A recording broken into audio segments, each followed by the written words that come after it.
Let's talk about Wolfstar, the shipping of Remus Lupin and Sirius Black. The wolf part is Remus because he's a werewolf, and the star refers to the star Sirius was named after. So the thing that inspired this video was a TikTok I uploaded a little bit ago. It was about Remus Lupin and Nymphadora Tonks, and I did not get the reaction I expected.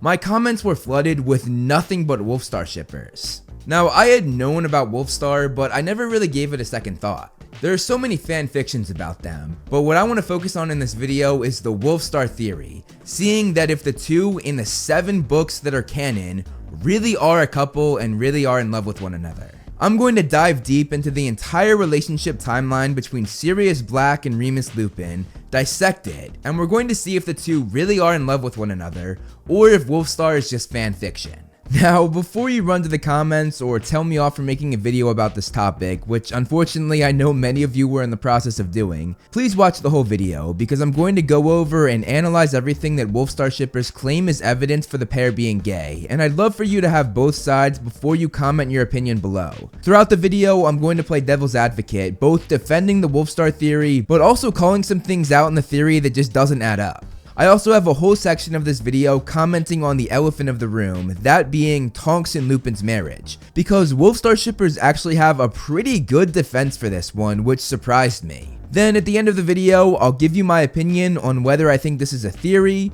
or if I think it's just fan fiction. Before we start, I want to thank today's sponsor, Displate. Displate is about collecting your passions and getting inspired. It's a one-of-a-kind metal poster, it's passion printed on metal.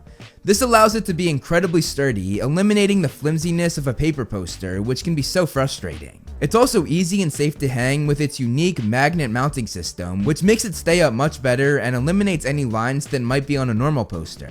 And one of the best things for me while making these videos is that the Displate posters don't reflect the heavy lights behind the camera. And for the average person, this allows your Displate poster to look better in any room it's hung in. The cool thing about the magnet system is you can easily switch different posters out for the other, meaning you can quickly change the decor without ruining your wall. This is again great for me depending on what topic I'm doing. I can just switch the poster out for whatever fandom I'm talking about. Displate has so much to choose from as they have too many fandoms to count. You can of course see they have the Harry Potter brand shop, but they also have the same for Marvel, DC, Avatar The Last Airbender, Star Wars, and so much more. They also work with 40,000 notable artists. They have 1.3 million designs available for you, and they deliver to 56 different countries. As I said, Displate is a good alternative to standard paper impressions or canvas printings, and it's even cheaper when you use my link and use my code MovieFlame. You get 20% off if you buy 1 or 2 Displate posters,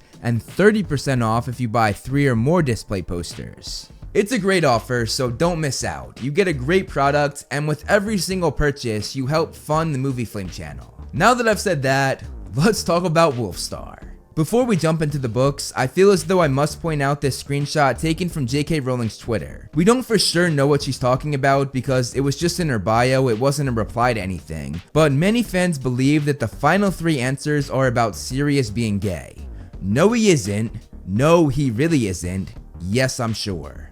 But again, we don't have proof to know exactly what she's talking about, so this evidence does not go against or disregard the Wolfstar theory in my opinion. Also, one thing that you'll notice throughout this video is that J.K. Rowling hates the Wolfstar pairing. She did many pretty pathetic things to try and make these characters be as distant from the shipping as possible. Now, looking at Sirius, he never ends up with anyone in the end, nor is it ever mentioned that he ever dated anyone. However, it is mentioned that he had pictures of muggle girls in bikinis in his room as a kid, which definitely seems heterosexual. But this could have been a cover for him being gay, it could mean that he's bisexual, or it could just be him trying to annoy his family. Because he did already do this with his Gryffindor pride spread throughout his room when everyone else in his family was Slytherin. So having muggle pictures of muggle women would have the same sort of effect on his pure-blood obsessed family. Sirius was also incredibly good looking, and it's mentioned that girls adored his dark, handsome looks, but he always ignored them. Rowling tried to explain this, saying that his rebellious attitude made him rebel against women wanting him. But that might be the worst writing Rowling has ever had. I imagine this was her attempt to try and disregard the rumors that Sirius is gay, much like that Twitter screenshot. And honestly, Rowling saying this makes me believe that Sirius really is gay, because this might be the worst explanation to try and say that he's not. Rowling was so desperate to squash the Wolfstar rumors that she sacrificed the quality of her own writing. Yikes. Meanwhile, Rowling actively made lycanthropy, or the disease that makes you a werewolf, be a clear metaphor for HIV and AIDS in the 80s, which led to hateful propaganda against the LGBTQ+ community. Rowling herself even said this in a Canon article about Lupin. The diseases both in the real world and in the wizarding world carry the same stigma, with all kinds of hate for one group of people. In the wizarding world, it's werewolves, while in the real world, it's the LGBTQ+ community. So Sirius didn't pay attention to girls that liked him, and Remus is a metaphor for what the LGBTQ+ community went through. Huh.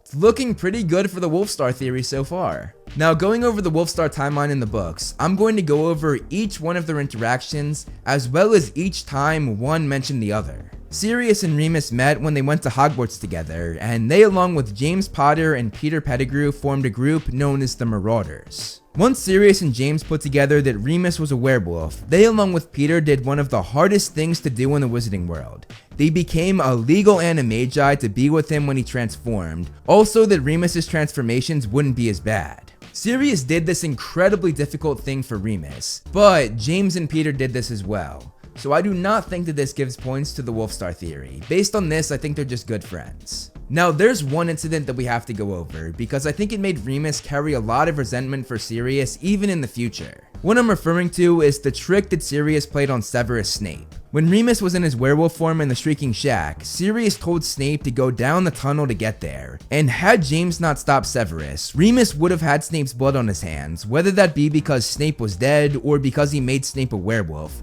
and this was all Sirius's fault. Luckily that didn't happen, but you can tell there's some resentment when Lupin recounts this story to the trio, which I honestly think takes points away from the Wolfstar theory. On top of that, another thing that I think takes points away is the fact that Sirius was always paired up with James, not Remus. James and Sirius met each other on the Hogwarts Express, and it wasn't until later that they befriended Lupin as well. Rowling expanded on this in an official Canon article about Remus Lupin, saying this: "They were attracted by Remus's quiet sense of humor and kindness that they valued, even if they did not always possess it themselves." Now, this really sounds more like an affectionate description as opposed to a friendly one. However, this is both Sirius and James saying this, so it could be proof for the Wolfstar theory, but it could also just be friendly with James lumped in there. There's a similar idea to this one mentioned in this article as well, as Rowling said, "Remus functioned as the conscience of this group, but it was an occasionally faulty conscience. He did not approve of their relentless bullying of Severus Snape, but he loved James and Sirius so much and was so grateful for their acceptance that he did not always stand up to them as much as he knew he should have."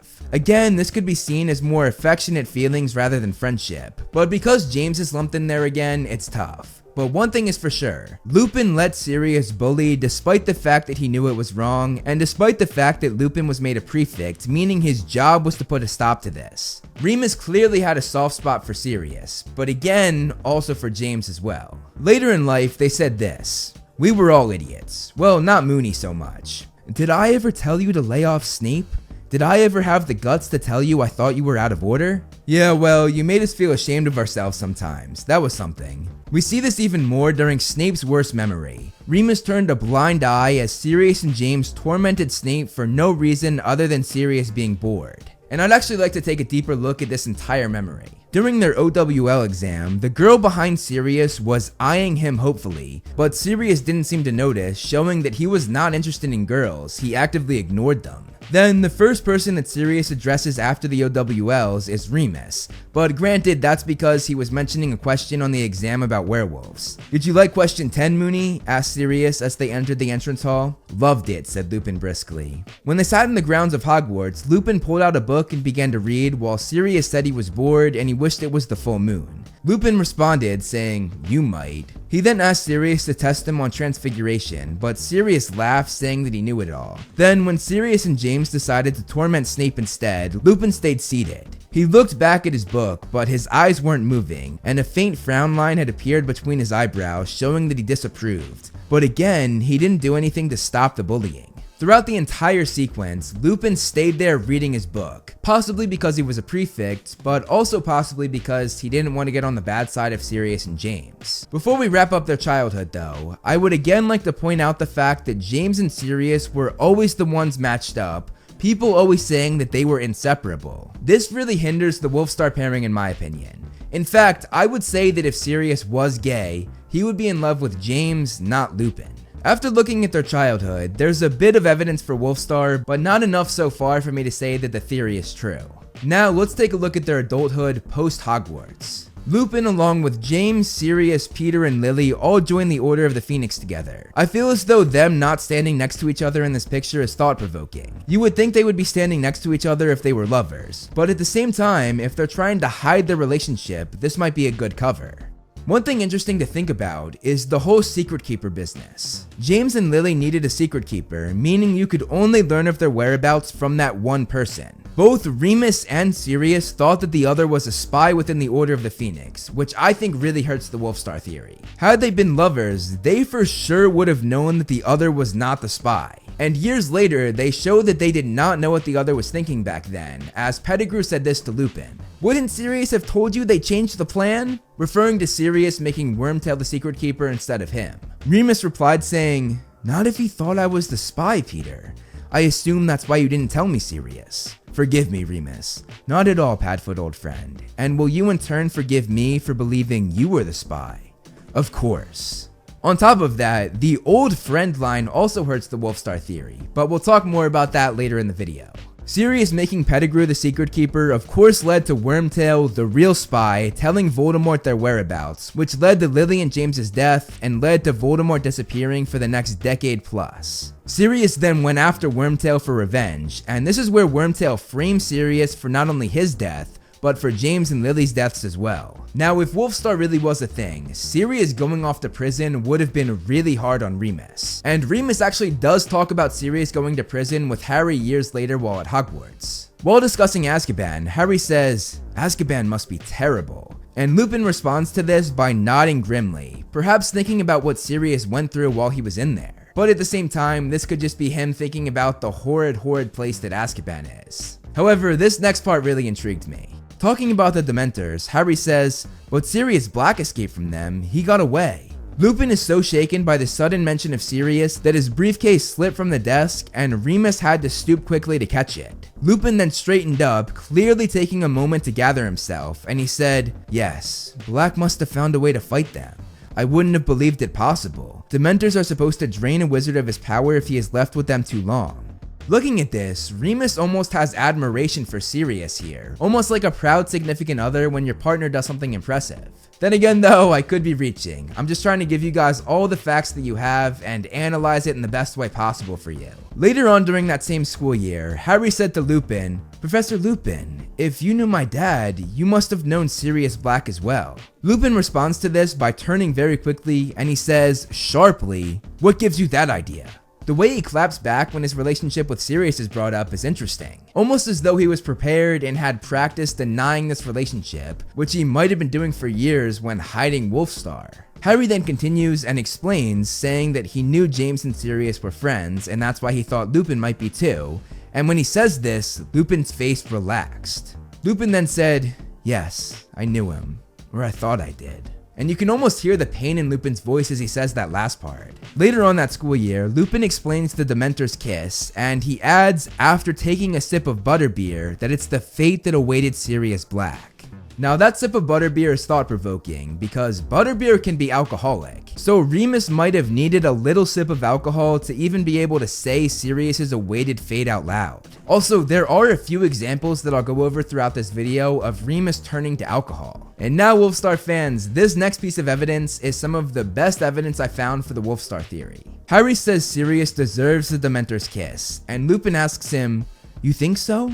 Do you really think anyone deserves that?"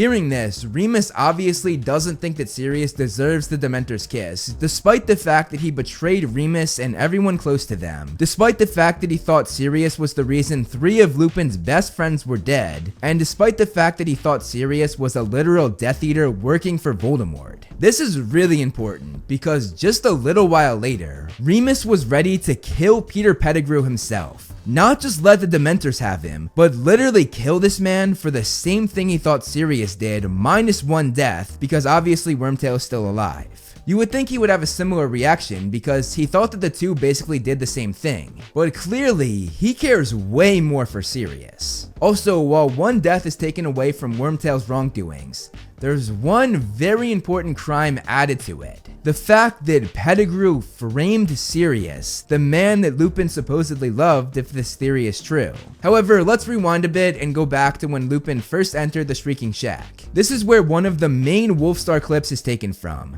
That beautiful scene where Lupin helps Black up and they hug.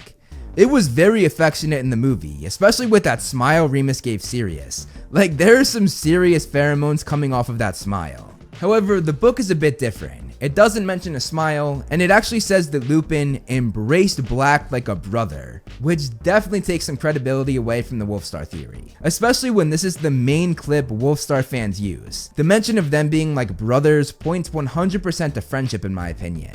And we had another example of this that I mentioned earlier in the video when they were talking about the Secret Keeper. When Snape comes in during the film, he says that Lupin and Sirius bicker like an old married couple. Listen to you two quarreling like an old married couple. Which is another thing that Wolfstar fans use for a lot of their proof. But this was never said in the book, so I don't really think I can count it. Later on during this conversation, when Sirius blames himself for Lily and James's death, Lupin sees this and cuts Sirius off, distracting him and making Sirius realize the blame was not on him, but on Pettigrew. Enough of this, said Lupin, and there was a steely note in his voice Harry had never heard before. The fact that Harry had never seen this side of Lupin before might be because he had never seen Lupin with Sirius, which, if the Wolfstar theory is true, is the man he loves. There's a moment where Lupin grabs Sirius's wrist, which is the most contact we see from them other than their hug. We then get back to the scene where Remus and Sirius go to kill Wormtail, which, as I mentioned, Lupin had no intention of doing to Sirius, not even thinking he deserved the Dementor's kiss. But Harry of course stopped them. Well, I just didn't think my dad would have wanted his 2 best friends to become killers. Another scene that I saw a ton of Wolfstar fans referring to was the one where Sirius tried to stop Remus from transforming into his werewolf form. You know the man you truly are, Remus. This heart is where you truly live. This heart here. But again, this act and line was not in the book, so I don't think I can count it. But I can definitely see why Wolfstar fans grasp onto this. The two then fight each other in their animal forms, which was hinted that they had done before when at Hogwarts, as they said they had some close calls, all of which were stopped because Sirius and James were big enough animals to control the werewolf Lupin. To be honest though, I don't think Remus even remembered this fight in The Prisoner of Azkaban. The next time Sirius and Lupin interact is 1 year later, as Sirius's job was to collect the old crowd, meaning the Order of the Phoenix, which included Remus. Dumbledore then told Sirius to lie low at Lupin's house, which could lead to all sorts of possibilities, the two of them just being there alone. It might be proof for the Wolfstar theory, but it might not. But somehow it opens up all sorts of theories and speculations about what went on when the two of them were all alone in that house. Wolfstar fans will of course say that all sorts of things happened, but there's obviously no proof of this. So while Wolfstar fans use this as a lot of their proof, I'm not going to count it. Sorry, Wolfstar fans.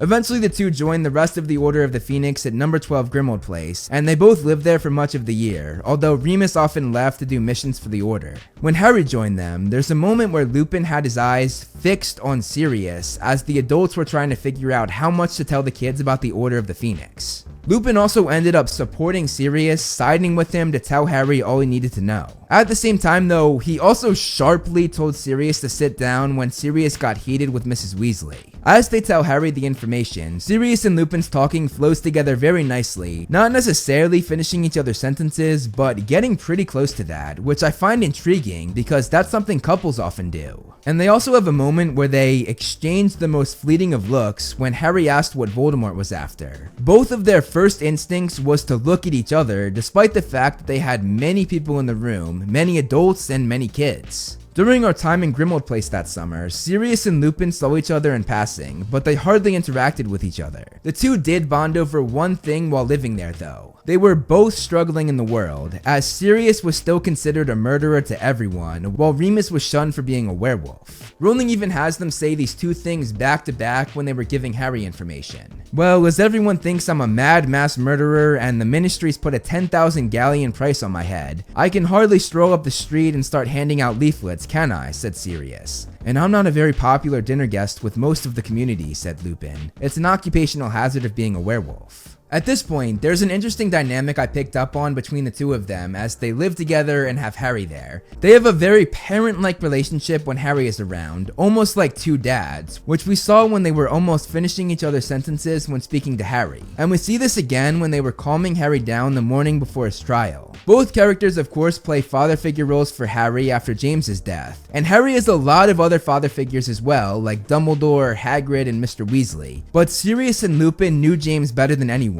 meaning they could fill his shoes better than anyone, and they work very well together when taking on this father figure role, almost as though they're co-parenting together. However, while I saw a lot of Wolfstar shippers using this as a lot of their proof for the gay relationship, co-parenting doesn't necessarily mean a couple. You often hear this term with parents who are divorced, so this to me just seems like they're close friends with a strong bond who are helping raise their other best friend's son. However, they work well together again when they cheer Molly Weasley up after she saw a boggart of her family as well as Harry dead. While helping others, they clearly work well together when it comes to emotions, and this makes me curious how they built this chemistry after being apart for 12 years while Sirius was in Azkaban. It could be them picking up where they left off in their friendship, but they've definitely changed as people over the course of those 12 years, so it makes me wonder if there's something more there, but there's obviously no proof of this, so I'm inclined to say that this Wolfstar evidence isn't viable to prove anything. Their co-parent dynamic for Harry continues as they gave Harry a joint Christmas gift together, giving him a set of books that would help him with the DA.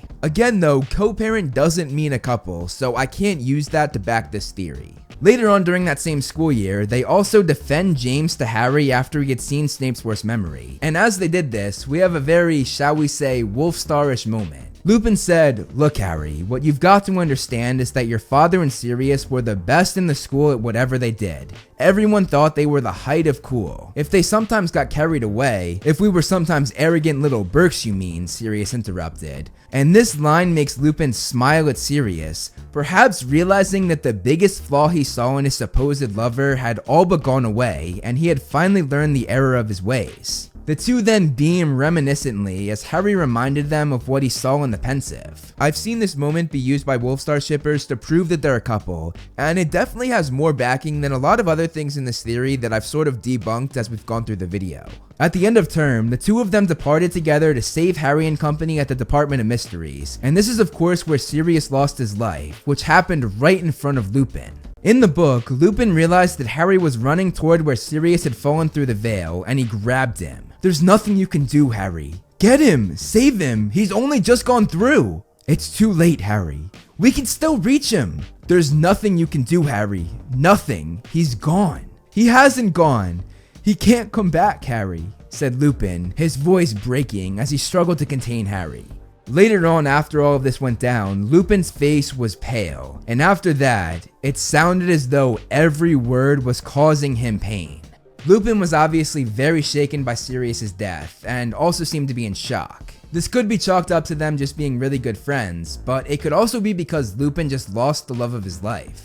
However, judging by how he reacted to Dumbledore's death, I don't think Lupin acted any more upset about Sirius's. In fact, I think he might have been more upset about Dumbledore's, which leads me to debunking another moment that the Wolfstar theory clings onto. It literally says Harry had never seen Lupin lose control like this before, meaning this was more severe than when Sirius died, because Harry did see him after that incident as well. Following Sirius's death though, Lupin did something that a lot of people who lose a loved one do. He started putting himself in harm's way. He signed up for dangerous order missions, including living among other werewolves for months at a time. This not only put him in danger because he was undercover and could be exposed for this at any minute, but also because he risked seeing the werewolves' leader Fenrir Greyback and the very man that had bitten Remus to make him a werewolf as a child. He's almost gone into the self-destructive mode, which is something you see a lot with widows and widowers. However, now we have to talk about Remus and Tonks' relationship, the thing that started this whole video for me with that TikTok.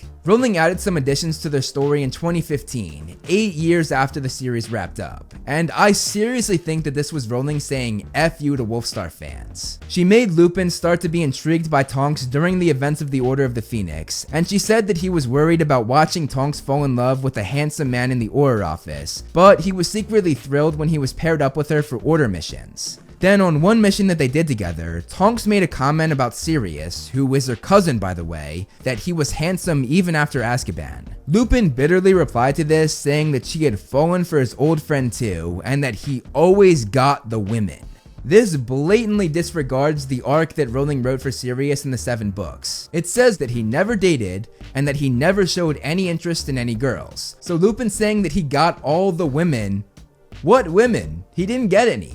On top of that, Lupin for sure knew that Sirius and Tonks were cousins, so for Rowling to even have him make that comment is just odd and very out of place. It's pretty sad to again see Rowling disregard good writing and good character development that she did in the original series just to prove that Wolfstar is not a thing. Especially because the explanation to disregard it is terribly thought out and executed. But anyway, going back to the 7 books, looking at how unwilling Lupin was to see Nymphadora's feelings for him sort of backs the idea of him being gay. He was not interested in getting in a relationship with her for a very long time. Then Lupin only agrees to be with her when everyone pressures him to do so in the hospital wing after Dumbledore's death. He's vulnerable and emotional because of what just happened, and he feels super pressured with all of his loved ones agreeing that he should do this. And it's quite possible that he just says, screw it, the love of my life is dead and isn't coming back, I might as well just be with Tonks. Lupin and Tonks do get married, but Lupin is not happy while with Tonks, which they say is because he was scared of bringing the stigma of being a werewolf upon her. Which could be true, but Wolfstar shippers say it's because he's not really attracted to Tonks. This is possible, and honestly, I can't really debunk that part of the theory in any way,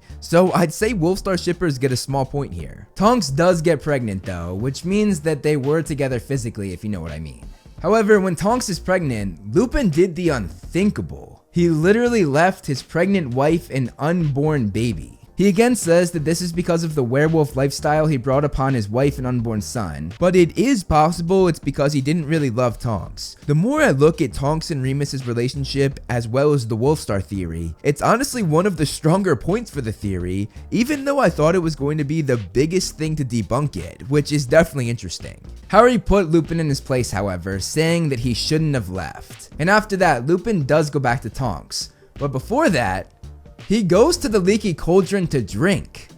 Lupin did change after that though. He never left Tonks again while she was pregnant, he took care of her, and he didn't take a single mission for the Order. They eventually had their son Teddy, but not long after that, they both died in the Battle of Hogwarts. Lupin was then reunited with Sirius in the afterlife when he came to visit Harry, which the wiki page for Wolfstar says, implying they are in the same place after death. Imagine if Tonks went somewhere else when she died, only to find out that her husband and cousin were gay lovers the whole time. That would be so awkward. But going back to canon, Remus and Sirius returned to Harry, and when he faced Voldemort, they stood on one side of him while Lily and James stood on the other, almost like two different couples. Based on the evidence I put forth in this video, they really were like the second coming of Harry's parents, just two dads instead of a mom and a dad. But again, I sort of debunked this when the theory used the term co-parenting, which to me means that they're just friends. Now that we've gone through their entire timeline, it's time for my verdict on the theory. I do not think that they're gay. I think this theory is just fan fiction. There were some good points brought up, but not enough to make me think that Sirius and Lupin were gay lovers. Honestly though, I do think that Sirius could be gay, and in all honesty, if that's true, I think he was definitely in love with James, not Lupin. And as for Lupin, as I said, going over the Wolfstar theory made me think he didn't truly love Tonks, which is honestly a sort of disappointing realization for me because I really like that pairing. However, if Remus really is gay, I don't think that he loves Sirius. There is just not enough evidence to prove this in my opinion. But tell me what you think in the comments below. Do you agree with me that this theory is just fan fiction, or are you a Wolfstar shipper who thinks that Sirius and Lupin really are gay? Comment below, I can't wait to hear your guys' thoughts. Thank you so much for watching, guys. I hope you enjoyed the video. You can follow me on Instagram to see more of my personal life, like my cute dog Loki, and some behind the scenes movie flame stuff. I also do similar content on TikTok and Twitter that I do here on this channel, so if you like what I do here, check them out. All the handles are right below me, and links are in the description. Over here are my wonderful patrons. If you want to be featured on the next video, plus get a few other perks, become a patron today. As always, if you liked the video, hit that like button and subscribe, and look out for more great movie flame videos on the way.